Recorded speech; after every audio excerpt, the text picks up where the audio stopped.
నమస్కారం. సఖీ కార్యక్రమానికి స్వాగతం.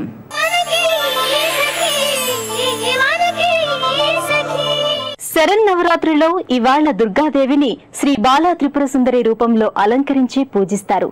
శ్రీ బాలా త్రిపుర సుందరి ముఖం ఒకవైపు బాల తేజస్సుతోనూ మరోవైపు జ్ఞానంతోనూ నిండి ఉన్నట్టు కనిపిస్తుంది. శివుని తేజాన్ని ముఖంగాను, విష్ణువు తేజాన్ని బాహువులుగాను, బ్రహ్మ తేజాన్ని పాదములుగాను కలిగి ఉంటుంది. శివుడు శూలాన్ని, విష్ణువు చక్రాన్ని, ఇంద్రుడు వజ్రాయుధాన్ని, వరుణదేవుడు పాశాన్ని, బ్రహ్మదేవుడు అక్షరమాలను కలిగి ఉండి భక్తులను కనుల విందు చేస్తుంది. అందుకే శ్రీ బాలా త్రిపుర సుందరి అలంకారములో కనిపించే దుర్గాదేవిని స్త్రీ శక్తి స్వరూపానికి ప్రతిరూపంగా భక్తులు భావిస్తారు. సరే, ముందైతే ఈ కార్యక్రమం చూడండి.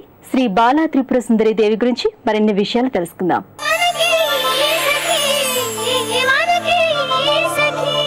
నమస్కారం. దసరా ప్రత్యేక కార్యక్రమానికి స్వాగతం. ఈ రోజు అమ్మవారిది బాల త్రిపుర సుందరి రూపం. అమ్మవారిని ఈ రోజు ఆ రూపంలో పూజిస్తాం కదా. మరి ఈ రోజు విశిష్టత గురించి మనకు తెలియజేయడానికి మనతో ప్రముఖ ఆధ్యాత్మికవేత్త శ్రీమతి భారతీయం సత్యవాణి గారు ఉన్నారు. మరి ఆవిడని అడిగి ఈ రోజు విశిష్టత గురించి మనం తెలుసుకుందాం. నమస్కారం అమ్మా. నమస్కారం అమ్మా. మీకు శరన్నవరాత్రులు దసరా శుభాకాంక్షలు. మీకు మన సక్కులందరికీ కూడా శరన్నవరాత్రి శుభాకాంక్షలు, శుభాభినందనలు. ధన్యవాదాలు. ఎలా ఉన్నారు? బాగున్నానమ్మా. మీరు ఎలా ఉన్నారు? చాలా బాగున్నారు. సో మళ్ళీ ఇలా మిమ్మల్ని కలుసుకోవడం చాలా సంతోషంగా ఉంది. మంచి మంచి విషయాలు చెప్తూ ఉంటారు మీరు. నాకు కూడా సంతోషంగా ఉంది. మరి మీ నోటి ద్వారా ఈ రోజు మాకు తెలుసుకోవాలని, ఈ రోజు అమ్మవారిని బాలా త్రిపుర సుందరి అవతారంలో మనం పూజిస్తాం కదా. అవునమ్మా. మరి ఈ రోజు విశిష్టత గురించి మా సకలకు తెలియజేస్తారా? అంటే శరన్నవరాత్రుల గురించి చెప్పుకోవాలి అంటే చాలా విశేషత ఉందమ్మా. ఇందులో మన జీవితానికి సృష్టికర్త అయినటువంటి అమ్మవారి సృష్టి గమనానికి, మన జీవన గమనానికి గొప్ప సారూప్యం ఇది. అంటే ఈరోజు బాలా త్రిపుర సుందరిగా మనం చూసుకుంటున్నాం కదా. ప్రథమం శైలపుత్రీజ అంటాం మనం, ద్వితీయం బ్రహ్మచారిణి, మనకు శ్లోకాల్లో వస్తూ ఉంటుంది. ఆమెకు 9 సంవత్సరాల వయసు బాలా త్రిపుర సుందరి.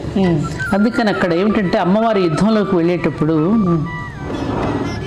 బండాసుర వధోద్యుక్త బాలా విక్రమనందితాయ నమః అని ఒక నామం వస్తుంది. 9 సంవత్సరాల వయసు కలిగిన బాలా త్రిపుర సుందరిదే బండాసురుడిని వధించడానికి బయలుదేరింది. మొట్టమొదటిగా ఆవిడ యుద్ధం ప్రారంభం చేసింది. పండుగలో ఒక విశేషత చెప్పుకోవాలి అంటే ఇవాళ బాలా త్రిపుర సుందరి, రేపు గాయత్రి, తర్వాత అన్నపూర్ణ, తర్వాత లలిత, ఒక్కొక్క అవతారాన్ని మనం చూసుకుంటూ ఉన్న క్రమాన్ని గనక నువ్వు పరిశీలించినట్టయితే అమ్మాయి పుట్టినప్పటి నుంచి ఎదిగే క్రమం ఉంటుంది ఇక్కడ. చిన్నప్పుడు పుట్టినప్పుడు పాప, అందుకని బంగారు కవచం అంటే బంగారు పాప. విజయవాడ కనకదుర్గాదేవికి చూడండి బంగారు పాపగా వేస్తారు. అంటే అప్పుడే పుట్టిన పాపకు దుస్తులు వేయం కదా మనం.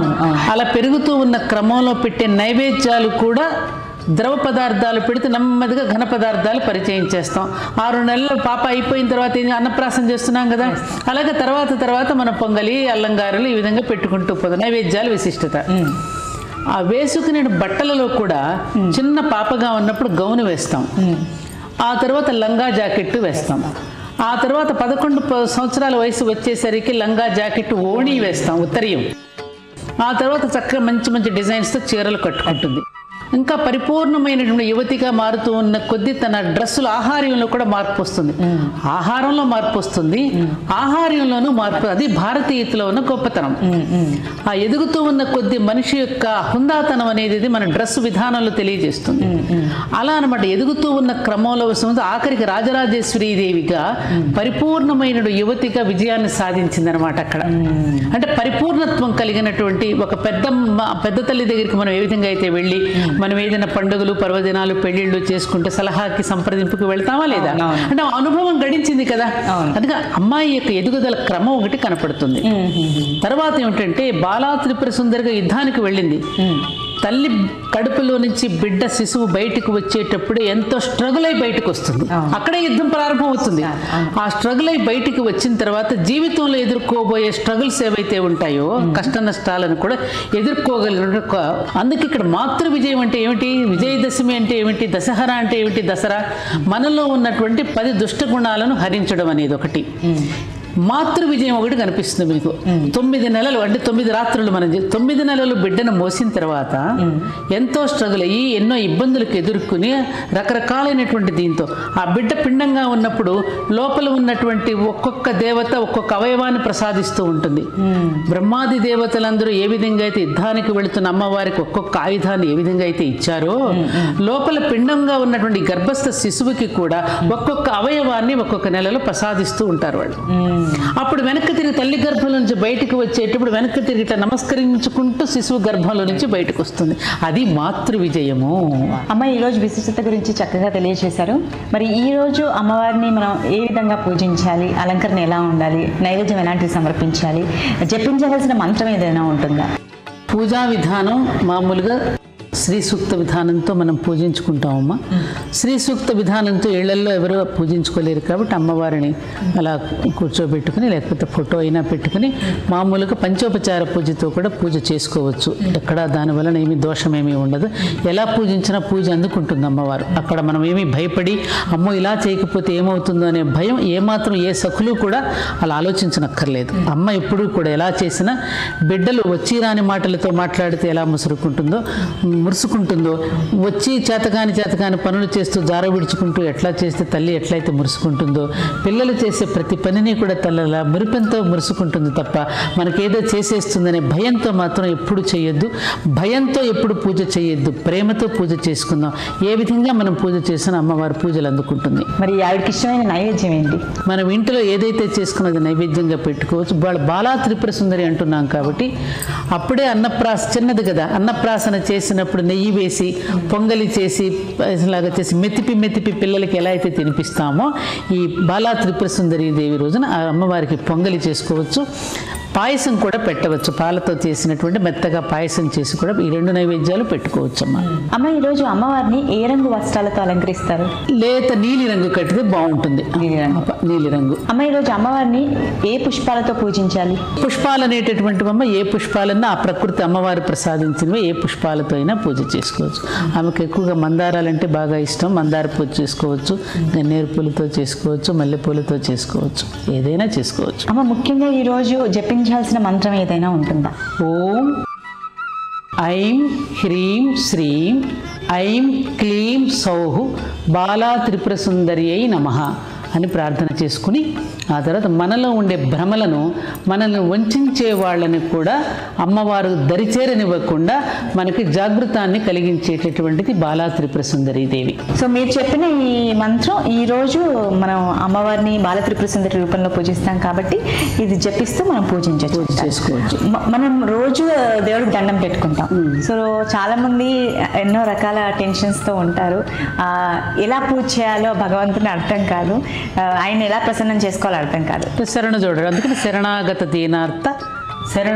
దీనార్థ పరిత్రాణ పరాయణే సర్వస్యార్తి హరే దేవి దుర్గాదేవి నమోస్తుతే అని దీనిని ఎప్పుడు నమస్కారం చేసుకుంటే సరిపోతుందమ్మ. శరణాగత దీనార్థ పరిత్రాణ పరాయణే సర్వస్యార్తి హరే దేవి దుర్గాదేవి నమోస్తుతే. ఆమెకు శరణ జొచ్చి సరెండర్ అయిపోయామనుకోమ్మా ఇంకా మన బాధలన్నీ అమ్మే చూసుకుంటుంది కదా. సరెండర్ అయిపోవడమే భగవంతుడి దగ్గర. మనకి ఆమె పాదాల మీద పడిపోతే ఇంకేముంది, ఆమె చూసుకుంటుంది. సో ఈరోజు విశిష్టత గురించి మా సకులందరికీ ఎంతో చక్కగా వివరించారు. ఎన్నో మంచి విషయాలు కూడా మీ ద్వారా మేము నేర్చుకున్నాం. చాలా సంతోషంగా ఉందమ్మా మిమ్మల్ని ఇలా కలుసుకోవడం. చాలా సంతోషం. మరొక్కసారి మీకు శరన్నవరాత్రి దసరా శుభాకాంక్షలు. మీ అందరికీ శుభాకాంక్షలు. నేటి ఆధునిక కాలంలో ప్రతి మనిషిలోనూ అనేక మానసిక వికృతాలు సుడులు తిరుగుతున్నాయి. ధనం, జ్ఞానం, ఆరోగ్యం ఇలా ఎన్ని ఉన్నా జీవితం సంతోషంగా ఉండటం లేదు. ప్రతి ఒక్కరి జీవితంలోకి ఒత్తిడి వచ్చి చేరింది. మానవ సంబంధాలు దెబ్బతింటున్నాయి. జీవితంలో సంతృప్తి తగ్గింది. ప్రస్తుత పరిస్థితిలో శ్రీ బాల త్రిపుర సుందరిని త్రికరణ శుద్ధిగా పూజిస్తే మనసులోని వికారాలు తొలగిపోతాయని పండితుల మాట. పోయిన సంతోషం జీవితంలోకి వచ్చి చేరుతుంది. మనస్సు, బుద్ధి, చిత్తము, అహంకారము త్రిపుర సుందరీ దేవి ఆధీనంలో ఉంటాయి. అందుకే శ్రీ బాల త్రిపుర సుందరి రూపంలో దర్శనమిస్తున్న అమ్మవారిని భక్తులు భక్తి శ్రద్ధలతో కొలుస్తారు. సరే, ముందైతే ఈ కార్యక్రమం చూడండి, ఆ తర్వాత మళ్ళీ మాట్లాడుకుందాం.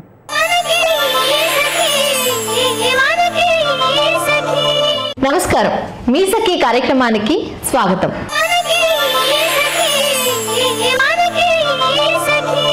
సకులు ముందుగా మీకందరికీ శరన్నవరాత్రుల శుభాకాంక్షలు. మహాకనక దుర్గా విజయ కనక దుర్గా పరాశక్తి లలిత శివానంద చరిత. ఇవాళ మీ సఖీ కార్యక్రమంలో మనతో పాటు ఉన్నారు ప్రముఖ న్యాయవాది, ఫ్యామిలీ కౌన్సిలర్ శ్రీమతి పార్వతి గారు. మరి సకులు రాసే సమస్యలకు చాలా చక్కటి సలహాలు, సూచనలు తెలియజేస్తున్నారు. మరిన్ని విషయాలు వారిని అడిగి తెలుసుకుందాం. నమస్కారం అండి. నమస్తే అమ్మా. ఎలా ఉన్నారు? బాగున్నాను. ఓకే మేడం, మనకు ఎప్పటిలాగే ఒక సఖి తన సమస్యను తెలియజేస్తూ ఉత్తరం రాశారండి. ఆ సమస్య ఏంటో చదువుతాను. మేడం, ఈ ఉత్తరం విజయవాడ నుండి రాశారండి. మా వివాహం 1990లో అయింది. ఇటీవల కాలంలో మా నాన్నగారు మరణించారు. ఆయన వీలునామా రాయలేదు. మా అన్నదమ్ములు నాకు ఆస్తిలో ఎటువంటి వాటా లేదని చెప్పేశారు. మరి నాకు ఆ ఆస్తిలో ఎలాంటి రైట్స్ ఉన్నాయో తెలియజేస్తారా అంటూ రాశారండి. తప్పకుండా అమ్మ. ఆమెకు కూడా వాళ్ళ అన్నదమ్ములతో పాటు సమానంగా ఆస్తిలో హక్కు వస్తుంది, వాటాదారు అవుతుంది ఆమె కూడా. ఈ మహిళలకు సంబంధించినటువంటి ఆస్తి హక్కు చట్టాలు వచ్చాయి. వాటిలో చాలా గణనీయమైన మార్పులు వచ్చాయి ఇటీవల కాలంలో, మనందరికీ కూడా తెలుసు. మరి ఒకప్పుడు చూస్తే మన హిందూ ధర్మశాస్త్రాల ప్రకారం మనం మాట్లాడుకుంటే అసలు ఆడవాళ్ళకు ఆస్తిలో హక్కులు లేవన్నమాట. కేవలం వారి పోషణకు, మనోవర్తికి వేరే వాళ్ళ పైన ఎప్పుడు కూడా డిపెండ్ అయి ఉండేవాళ్ళు.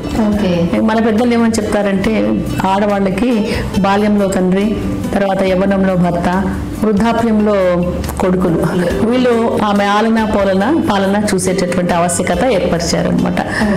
మరి తర్వాత గమనిస్తే మరి వీళ్ళ పరిస్థితి చాలా దయనీయంగా మారిపోయింది. కేవలం ఆ రోజుల్లో మనకు బాల్య వివాహాలు ఉండేవి. బాల్య వివాహాలు ఉన్నప్పుడు ముసలి వాళ్లకు ముక్కుపచ్చలాంటి అమ్మాయిలు ఇచ్చి పెళ్లి చేసేవాళ్ళు. వాళ్ళు చనిపోయిన తర్వాత ప్రతి ఇంటికి కూడా 2-3 ఆడపడుచులు పాపం వితంతువులుగా, బాల వితంతువులుగా మారి ఇంటిల్లి బాధి కూడా వాళ్ళ సేవలు అందిస్తూ ఉండేవాళ్ళు. వాళ్ళకు ఆస్తి ఉండదు, ఆస్తిలో హక్కు ఉండదు, కావలసినటువంటి డబ్బు ఉండదు, ఖర్చులకు చాకరీ చేయడము, వేళకింత అన్నం తినడము, ఇదే వారికి ఇచ్చినటువంటి బహుమానంగా మనం భావించవచ్చు ఆ రోజుల్లో అనమాట. తర్వాత 1937లో హిందూ మహిళల ఆస్తి హక్కు చట్టం అన్నది మొదటిసారిగా వచ్చిందనమాట. దీంట్లో అసలు హిందూ మహిళల పరిస్థితులు ఏ రకంగా ఉన్నాయి, వీళ్ళకు కూడా ఆస్తిలో వాటా కల్పించాలి అని చెప్పేసి సదుద్దేశంతో ఉన్నారు. 1956లో హిందూ వారసత్వ చట్టానికి ఒక మార్పు తీసుకురావడం జరిగింది. దాంట్లో ఏమని చెప్పారంటే, ఇంతవరకు మహిళలకు ఉండేటటువంటి అసంపూర్ణమైనటువంటి ఆస్తి హక్కులు సంపూర్ణమైన ఆస్తి హక్కులుగా మారుస్తున్నాము అన్నారు.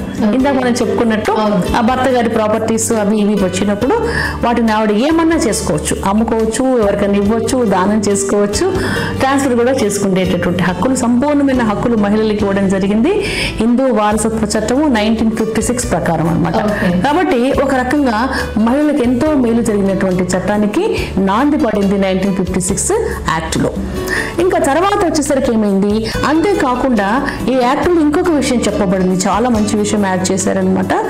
ఎవరైనా సరే ఒక హిందూ కుటుంబీకుడు, ఒక హిందూ కుటుంబ యజమాని మరణించినప్పుడు, వీలునామా రాయకుండా మరణించినప్పుడు అతని ఆస్తిలో ఎవరికి పంచాలన్న విషయము అరైజ్ అవుతుంది. కాబట్టి వారసులు ఎవరైనా తెలిసే విషయంలో మరణించిన వ్యక్తి యొక్క తల్లికి, మరణించిన వ్యక్తి యొక్క భార్యకు, మరణించిన వ్యక్తి యొక్క కుమార్తెకు, మరణించిన వ్యక్తి యొక్క వితంతువైన కోడలికి కూడా వారసత్వ జాబితాలో వాళ్లకు ప్లేస్ ఇచ్చారనమాట. అంటే ఒక వ్యక్తి వీలునామా రాయకుండా మరణించినప్పుడు అతనికి ఎవరు వారసులు ఉన్నారని చూసి మొదటి తరగతి వారసులు ఎవరు, 2వ తరగతి వారసులు ఎవరు అని గమనించి వారికి ఆస్తి పంపకం చేసేటటువంటి చట్టము.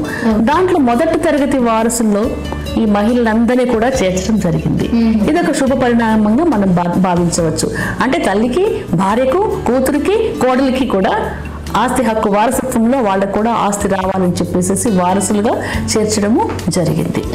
ఇంకా తర్వాత ఏమైందంటే, ఎన్టీ రామారావు గారు ఈ ఆస్తి హక్కు చట్టానికి ఒక అమెండ్మెంట్ తీసుకురావడం జరిగింది. అది 1985లో తీసుకురావడం జరిగింది అనమాట. ఈ ఆస్తి హక్కు చట్టానికి అమెండ్మెంట్ తీసుకొచ్చామని చెప్పుకున్నాం కదా మనం 85లో. రామారావు గారు అందరికీ కూడా, ఆడపిల్లలకు కూడా వారి తండ్రితో పాటు అన్నదమ్ములతో పాటు సమానమైన ఆస్తి హక్కులు ఇస్తూ ఒక చిన్న ఇది పెట్టారనమాట. దీనికి ఎగ్జంప్షన్ పెట్టారు. అది ఎగ్జంప్షన్ ఏంటంటే, ఈ చట్టము ఒరిజినల్ గా సెప్టెంబర్ 5, 1985వ సంవత్సరం నుండి అమల్లోకి వచ్చిందనమాట. అంతకు ముందు వివాహమైనటువంటి మహిళలకు ఈ చట్టం అప్లికబుల్ కాదు అని చెప్పారు. అంటే 86, 85 తర్వాత మ్యారేజ్ అయిన వాళ్ళందరికీ కూడా అప్లికబుల్ అవుతుంది అనమాట. ఆ రోజు వరకు వాళ్ళు అన్మ్యారీడ్ గా ఉంటే అప్పటికి వీళ్ళకు అప్లికబుల్ అవుతుంది. ఆల్రెడీ అప్పటికే పెళ్లి అయిపోయింటే 85వ సంవత్సరం నాటికే పెళ్లి అయిపోయి ఉంటే వాళ్ళకు ఆస్తిలో వాటా రాదు అని చెప్పారనమాట. బట్ ఈ సఖి అందుకే మనకు పెళ్ళైనటువంటి డేస్ సంవత్సరం మనకు తెలియజేయడం జరిగింది, 90లో జరిగింది. సరే, ఈ రకంగా ఇది మనకు స్టేట్ చట్టం, అంటే మన రాష్ట్ర ప్రభుత్వం వాళ్ళు తీసుకొచ్చినటువంటి అమెండ్మెంట్ యాక్ట్ అనమాట, సెంట్రల్ చట్టం కాదు. సరే, ఈ చట్టం మీద అన్ని రాష్ట్రాల వాళ్ళు కూడా అధ్యయనం చేశారు. చేసి వాళ్ళు కూడా వాళ్ళ రాష్ట్రాల్లో దీన్ని కూడా స్టేట్ యాక్ట్ గా పెట్టుకోవడం జరిగింది. తర్వాత ఈ విషయాన్ని సెంట్రల్ వాళ్ళు గమనించి ఇలా కాకుండా కేంద్ర ప్రభుత్వం కూడా ఒక చట్టం తీసుకొస్తే బాగుంటుంది మహిళల ఆస్తులకు సంబంధించి అని చెప్పేసి వారు కూడా 2004వ సంవత్సరం అనమాట, అంటే 20/12/2004 సంవత్సరంలో కేంద్ర సవరణ జరిగింది. హిందూ వారసత్వ చట్టం 1956కి 2004 సంవత్సరంలో కేంద్ర సవరణను తీసుకొచ్చారనమాట.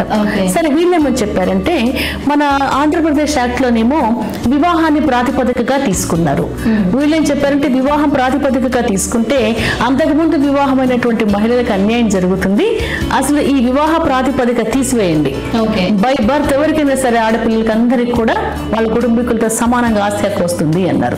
అంతేకాకుండా ఇంతకు ముందు రోజుల్లో అందరూ ఉమ్మడి నివాస గృహాలు ఉండేవి అనమాట, అందరు కూడా కలిసి ఉండేవాళ్ళు, జాయింట్ ప్రాపర్టీ, జాయింట్ ఫ్యామిలీ ఉండేది వాళ్ళకు. ఉన్నప్పుడు ఆ ఇంట్లో నివసించేటటువంటి హక్కు అమ్మాయిలకు ఉండేది తప్ప ఆ ఇంటిని విభజించండి అని అడిగేటటువంటి హక్కు అమ్మాయిలకు అప్పట్లో ఉండేది కాదు. ఆ ఇంటిని విభజించండి అని అడిగే హక్కు కూడా అమ్మాయిలకు ఈ కేంద్ర చట్టం ద్వారా సంక్రమింపజేశారు. కాబట్టి అందరూ కూడా ఆడపిల్లలు ఎప్పుడు వివాహమైనా కూడా వాళ్ళ నాన్నగారికి వాళ్ళ ఉమ్మడి కుటుంబ ఆస్తిలో వాళ్లకు అన్నదమ్ములతో పాటు సమానమైన వాటా రావాలని చెప్పేసి చట్టంలో మార్పు తీసుకురావడం జరిగింది. కాకుంటే ఈ 2004 సంవత్సరం చట్టానికి కూడా ఒక చిన్న నిబంధన వాళ్ళు ఏర్పరచడం జరిగింది. ఏంటంటే ఎప్పుడైతే ఈ చట్టం అమల్లోకి వచ్చిందో అంటే 12/20/2004 సంవత్సరం మీద వచ్చింది కాబట్టి ఆ రోజుకు ఆస్తి విభజించబడి ఉండకూడదు. అంటే అంతకుముందు ఇంకా విభజించబడి ఉంటే దాని గురించి మనం అడగడానికి వీల్లేదన్నమాట. ఆ రోజుకు ఆస్తి విభజించబడి ఉండకూడదు, అట్లాగే ఎవరికి కూడా సంక్రమించేలాగా ట్రాన్స్ఫర్ చేయబడి ఉండకూడదు. ఆ యాజ్ ఇట్ ఈజ్ ఆస్తి ఉన్నప్పుడు మాత్రమే ఆ ఆస్తిలో అందరికీ హక్కు వస్తుంది అని చెప్పారు. ఎందుకంటే అంతకుముందు ఆ ఆస్తిని ఆల్రెడీ వాళ్ళు పార్టిషన్ డీడ్ ద్వారా ఆ ఆస్తి అందరికి పంచుకొని ఉన్నా, ఆల్రెడీ ఎవరికో రాసి వేసి ఉన్నా, ఆల్రెడీ ఎవరికో అమ్మి వేసి ఉన్నా, ఇంకా ఆస్తి గురించి అడిగితే అది అనవసరం అవుతుంది. కాబట్టి యాజ్ ఇట్ ఈస్ గా ప్రాపర్టీ ఆ రోజుకుంటే అందరికి కూడా ఉంటుంది అని చెప్పడం జరిగింది. కాబట్టి 1990లో అమ్మాయికి వివాహం అయింది. అట్లాగే నాన్నగారు వీలునామా రాయకుండా మరణించారని కూడా మనకు అర్థమవుతుంది. కాబట్టి ఆ అమ్మాయికి ఎంతమంది అన్నలు ఎంతమంది తమ్ముళ్ళు ఉన్నారో, అట్లాగే అమ్మ నానమ్మ వాళ్ళు ఎవరిని ఉన్నారో చూసుకున్న తర్వాత వీళ్ళందరూ కూడా ప్రథమ శ్రేణి వారసులుగా పరిగణించబడతారు. ఆ ఆస్తిలో అమ్మాయికి 100% వాటా వస్తుంది. కాబట్టి 2004 సంవత్సరం నాటికి విభజించబడకుండా ఉండాలి. మేడం, మరి సఖీ రాసిన సమస్యకు చాలా చక్కటి సలహాలు సూచనలు తెలియజేశారు. అలాగే మహిళల ఆస్తి చట్టాల విషయాల గురించి కూడా మా సఖులకు చాలా చక్కగా వివరించారు. మీకు ధన్యవాదాలు. నమస్తే అమ్మా. మన శాస్త్రాలు చెబుతున్నట్టు త్రిపుర సుందరీ దేవి అంటే ఈశ్వరుడి భార్య గౌరీదేవి అని అర్థం. అలాగే బాల అనే శబ్దానికి జ్ఞానం అనే అర్థం కూడా ఉంది. నిర్మలమైన పిల్లల మనస్సుకు చిహ్నంగా కూడా బాల అనే అర్థాన్ని వాడతారు. అందుకే ఇవాళ భక్తులు అమ్మవారిని శ్రీ బాలా త్రిపుర సుందరి అలంకారంలో దర్శించుకుంటే జ్ఞానం వృద్ధి చెందుతుందని పండితులు చెప్తారు. శ్రీ బాలా త్రిపుర సుందరి అవతారంలో అమ్మవారి మనసు పసిపిల్లలంత నిర్మలంగా స్వచ్ఛంగా ఉంటుందని భక్తులు భావిస్తారు. అక్షరమాల ధరించిన శ్రీ బాలా త్రిపుర సుందరిని పూజిస్తే మనసులోని అజ్ఞానము తొలగి ఆత్మానందాన్ని పొందుతారట. సరే, ముందైతే మీకోసం ఒక మంచి కార్యక్రమం వస్తుంది చూడండి. ఆ తర్వాత శ్రీ బాలా త్రిపుర సుందరి దేవి గురించి మిగతా విషయాలు మాట్లాడుకుందాం.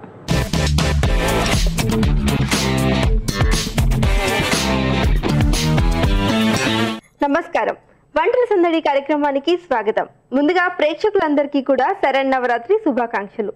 ఈ రోజు మనతో పాటు ఉమా గారు ఉన్నారు. మరి ఉమా గారు ఈ రోజు మనకి ఏ వెరైటీ వంటని పరిచయం చేయబోతున్నారో తనని అడిగి తెలుసుకుందాం.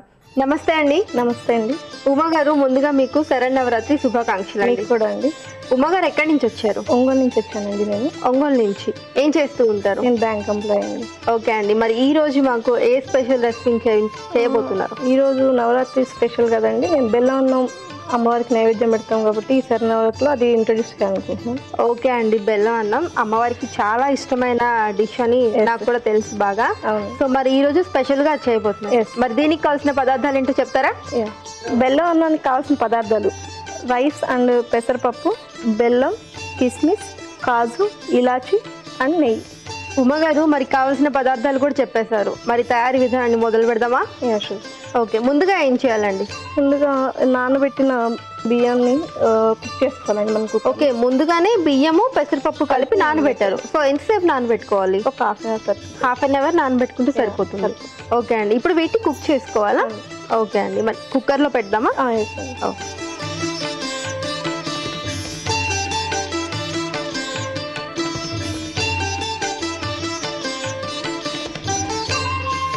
ఉమ్మగారు కుక్కర్ పెట్టేసుకున్నాం కదా, సో ఇప్పుడు రైస్ అందులో వేసేయడం. ఓకే అండి, ఓకే, ఒక హాఫ్ అన్ అవర్ నానబెట్టుకుంటే సరిపోతుంది.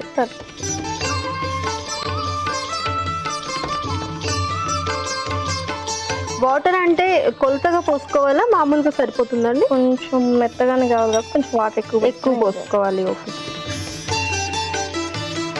సో మనం మామూలుగా కుక్కర్లో పెడుతున్నాం కాబట్టి కుక్కర్లో బాగా మెత్తగానే అవుతుంది.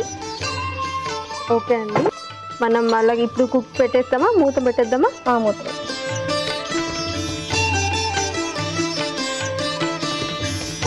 సో ఎన్ని విజిల్స్ రావాలండి? ఒక 2 or 3 విజిల్స్. 2 or 3 విజిల్స్ వస్తే సరిపోతుంది. ఓకే అండి. ఉమ్మగారు, మరి ఇవి కుక్ అవుతూ ఉన్నాయి కదా, సో మనకి నెక్స్ట్ ప్రాసెస్ ఏమైనా ఉందా? అంటే మనం బెల్లం కొంచెం కరిగించుకోవాలండి. ఓకే ఓకే, బెల్లం కరిగి ఇది మనం ఇటు షిఫ్ట్ చేసాం. ఓకే,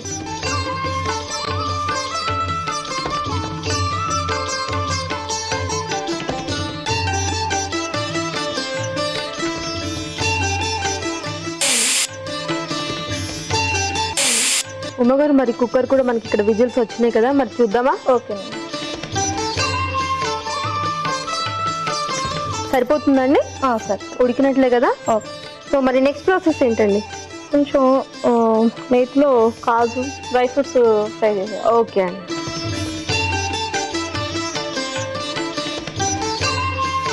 దీంట్లో నెయ్యి వేసుకోవాలి. స్పూన్ ఒకటి ఇవ్వండి.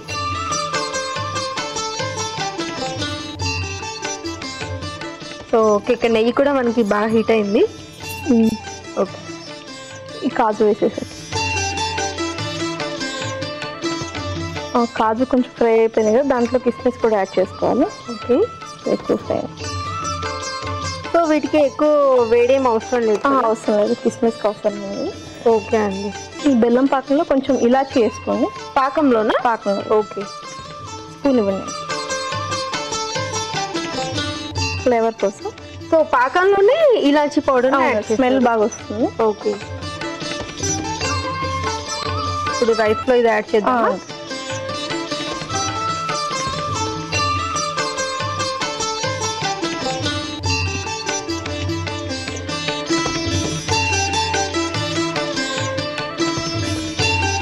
ఈ మొత్తం ఒకసారి కళ్ళే పెట్టుకోవాలి. స్టవ్ ఆన్ చేయాలా? స్టవ్ ఆన్ చేయండి. ఒక 5 minutes అయితే అయిపోతుంది.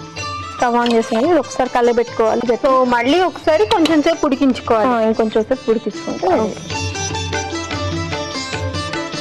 కుక్కర్ ఏమన్నా పెట్టాలా? అవసరం లేదండి, కుక్కర్ ఏం అవసరం లేదు. ఇది కొంచెం దగ్గర పడిందండి, డిష్ అవుట్ చేసేద్దాం. ఒకసారి సర్వింగ్ ప్లేట్. ఓకే, ఓకే, ఇలా వస్తే సరిపోతుందా చక్కరగా?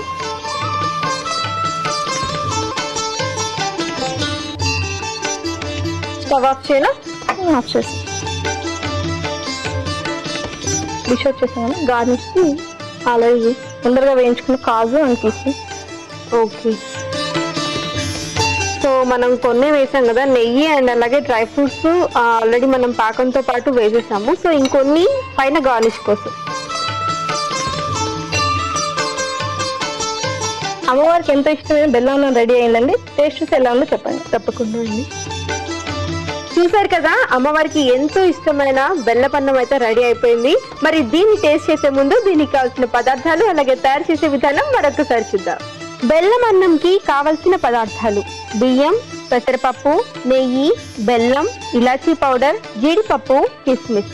బెల్లం అన్నం తయారీ విధానం: ముందుగా బియ్యం పెసరపప్పుని ఒక అరగంట ముందుగా నానబెట్టుకొని పక్కన పెట్టుకోవాలి. ఇప్పుడు స్టవ్ ఆన్ చేసి కుక్కర్ పెట్టి ముందుగా నానబెట్టుకున్న బియ్యం పెసరపప్పు వేసి సరిపడా వాటర్ వేసి 3 విజిల్స్ వచ్చేంత వరకు ఉంచి పక్కన పెట్టుకోవాలి. మరొక బౌల్ పెట్టి బెల్లం వేసి పాకం రానివ్వాలి. పాకంలో ఇలాచీ పౌడర్ వేసి బాగా మరగనివ్వాలి. ఇప్పుడు మరొక స్టవ్ మీద పాన్ పెట్టి నెయ్యి వేసి డ్రై ఫ్రూట్స్ వేసి వేయించుకోవాలి.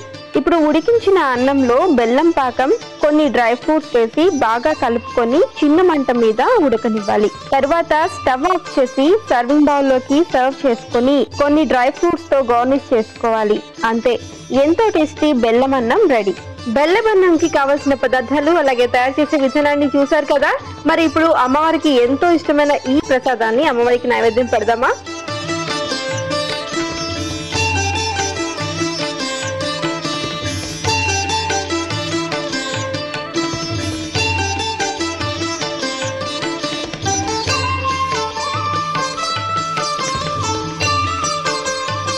అమ్మవారికి కూడా నైవేద్యం పెట్టేసాము. మరి ఇది టేస్ట్ ఎలా ఉందో చూద్దామా?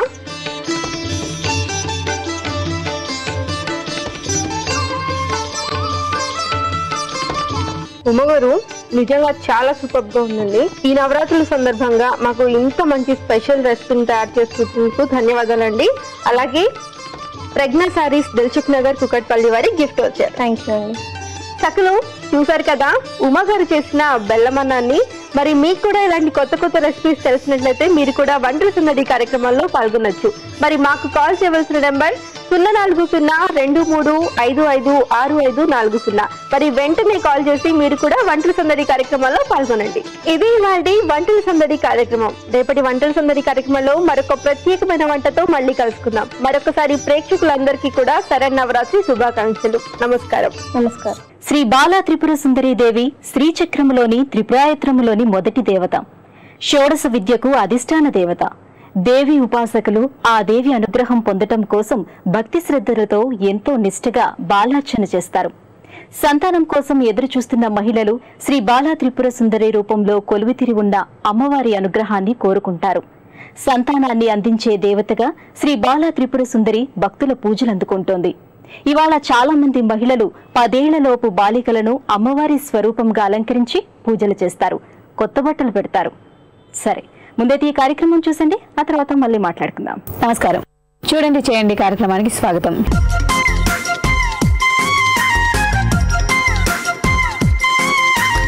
ఈరోజు మనతో పావని గారు ఉన్నారు.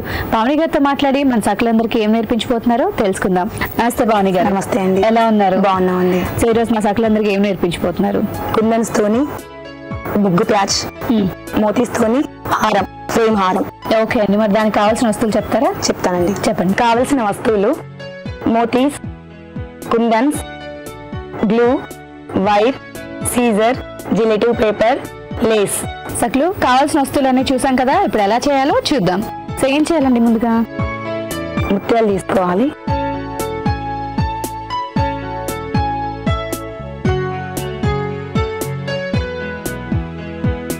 సో వైర్ తీసుకొని 6 మోతీస్ వైర్ లోకి ఎక్కించాలి. ఇప్పుడు వైర్ కూడా నెంబరింగ్ ఉంటుంది కదండి. 50 నెంబర్ ఉంటుంది, 40 నెంబర్ ఉంటుంది. కానీ స్టిఫ్ గా ఆగాలంటే 50 నెంబర్ యూజ్ చేయాలి. ఓకే. ఫస్ట్ 6 ఎక్కించాలి. ఓకే. అయిన తర్వాత ఈ 6 పీసెస్ కి నాట్ వేయాలి. ఓకే. చాలా జాగ్రత్తగా వేయాలి, అండ్ వైర్ కదా ఊడిపోయే అవకాశం ఉంటుంది. ఓకే. ఓకే. 6 పీసెస్ వేసుకొని వైర్ కి నాటు వేసుకోవాలి అంజలి. తర్వాత ఈ 6 ఉన్నాయి కదా, మిగతా కూడా పెటల్స్ రౌండ్ గా 6 రావాలి. అందుకని ఇది 1 బేస్ తీసుకోవాలి. తీసుకున్న తర్వాత ఇది 1 ఉంటుంది కాబట్టి 5 మోతీస్ ఎక్కించుకోవాలి వైర్ లోకి. ఓకే. సో మనం ముందు మాత్రమే 6 మోతీస్ తీసుకోవాలి. ఇప్పుడు 1 బేస్ అవుతుంది ఇక్కడ. అవును. కాబట్టి 5 మోతీస్ తీసుకోవాలి. ఈ 1 మోతీని వదిలిపెట్టి నెక్స్ట్ మోతీలోంచి వైర్ తీయాలి. ఇలా రౌండ్ పెటల్ వస్తుంది, దీనిలాగే ఇది కూడా వచ్చేస్తుంది. ఓకే. ఇప్పుడు వేసిన పెటల్ మోతీ, ఈ రౌండ్ మోతీ రెండు పట్టుకొని బేస్ వేసుకొని 4 మోతీస్ ఎక్కించుకోవాలి ఇప్పుడు. ఓకే. ఫస్ట్ పెటల్లోని మోతీలోంచి వైరు ఈ మోతీ రౌండ్ లో ఓకే 2 మోతీస్ నుంచి తీయాలి వైర్. ఇప్పుడు ఈ రౌండ్ వస్తుంది, సెకండ్ పెటల్ వచ్చేస్తుంది. ఓకే మళ్ళీ ఈ మోతీలోంచి తీయాలి, అంటే 3 మోతీస్ లోంచి వైర్ తీయాలి. ఇప్పుడు కూడా 4 పీసెస్ సేమ్ మోతీస్. ఓకే థర్డ్ పెటల్ కూడా ఫస్ట్ పెటల్ మాత్రమే 5 తీసుకోవాలి, మిగతా పెటల్స్ అన్ని 4. ఈ ఫస్ట్ రౌండ్ చేసినాం కదా అంజలి, ఇందులోంచి రౌండ్ లో మోతిని తీసుకోవాలి, రౌండ్ అప్ చేయాలి. ఇప్పుడు రౌండ్ అప్ అవుతుంది మొత్తం. సో ఇలా 4 వేస్తూ ఒక ఫ్లవర్ లాగా తయారు చేయాలి. ఓకే చేసేసేయండి.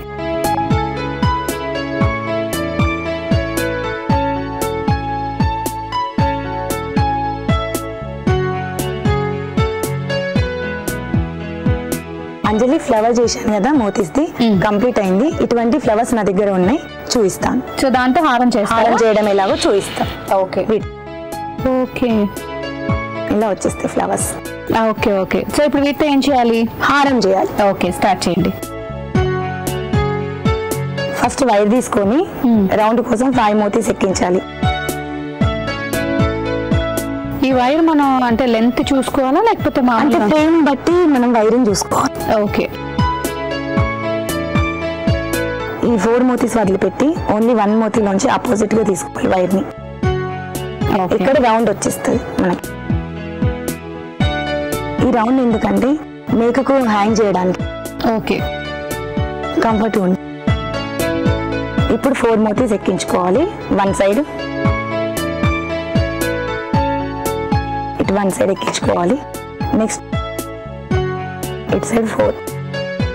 ఓకే అది మధ్యలో లాక్ అయిపోతుంది కాబట్టి ఇటు సైడ్ ఒక 4 పూసలు, మళ్ళీ ఇటు సైడ్ ఒక 4 పూసలు ఎక్కించుకోవాలి. ఈ కార్నర్ ఉంది కదా, ఈ కార్నర్ 1 మోతీ వదిలిపెట్టి ఇటు మొత్తం మోతీస్ అన్ని కవర్ అవ్వాలి ఇక్కడ వరకు. ఓకే వైర్ తీసేసుకోవాలి ఈ మోతీలోంచి. సో అన్ని పూసల నుంచి మళ్ళీ సగం వరకు. సగం వరకు.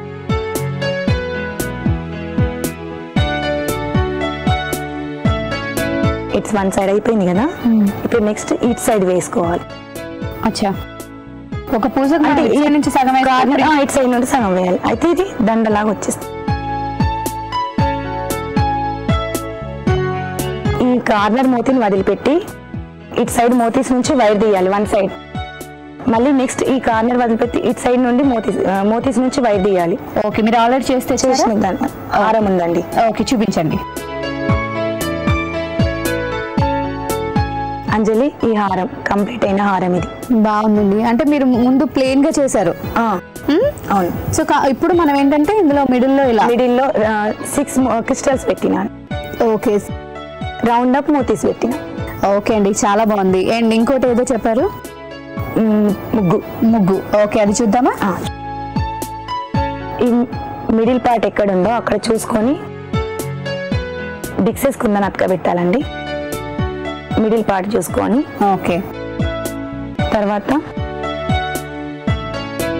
దీని చుట్టూ లేస్ అతకబెట్టాలి గోల్డ్ది. Okay fake.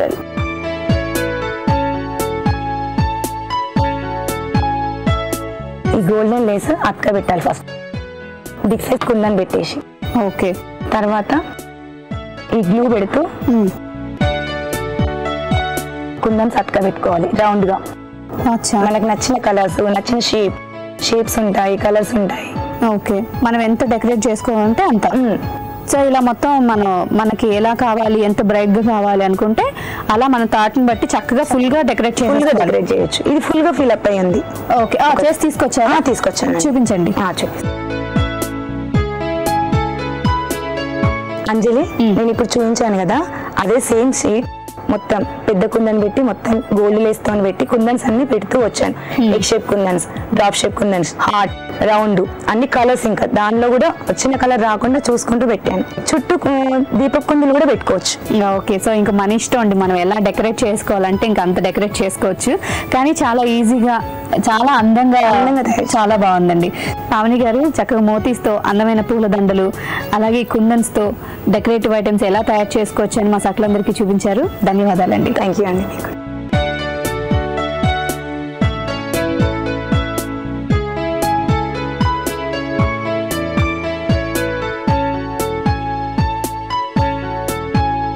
చూసారు కదా సట్లు, ఇది ఇవాల్టి చూడండి చేయండి. మరో అందమైన ఎపిసోడ్ లో మళ్ళీ కలుసుకుందాం. అంతవరకు సెలవు మరి, నమస్తే. భిన్న సంస్కృతులు సంప్రదాయాలకు నెలవైన మన దేశంలో దసరా వేడుకలను ప్రజలు ఒక్కో ప్రాంతంలో ఒక్కోలా జరుపుకుంటారు. ఆంధ్రప్రదేశ్, తెలంగాణ, తమిళనాడు, కర్ణాటక రాష్ట్రాల్లో దసరా పండుగను పురస్కరించుకుని ప్రత్యేకంగా బొమ్మల కొలువులు నిర్వహిస్తారు. దసరా ఉత్సవాలకు పెట్టింది పేరైన మైసూరులో శరన్నవరాత్రులకు ప్రత్యేక స్థానముంది. దసరా రోజుల్లో కర్ణాటక ప్రభుత్వం ప్రత్యేకంగా మైసూరులో సంగీత నృత్య ప్రదర్శనలు నిర్వహిస్తారు. ఇక గుజరాత్లో గార్బా నృత్యం దసరా ప్రత్యేక ఆకర్షణ. దాండియాగా పేరొందిన ఈ నృత్యంతో దసరా 10 రోజులు గుజరాతీయులు మైమర్చిపోతారు. సరే, ఈ కార్యక్రమంపై మీ అభిప్రాయాలను, సూచనలను మాకు రాసి పంపించండి. మా చిరునామా Sakhi ETV, Ramoji film city, Hyderabad 501-512. మా ఇమెయిల్ ఐడి saki@etv.co.in. మా ఫోన్ నంబర్ 04023556540. ఇది ఇవాల్టి సఖీ కార్యక్రమం. రేపటి సఖీ కార్యక్రమంలో మళ్ళీ కలుసుకుందాం. నమస్కారం.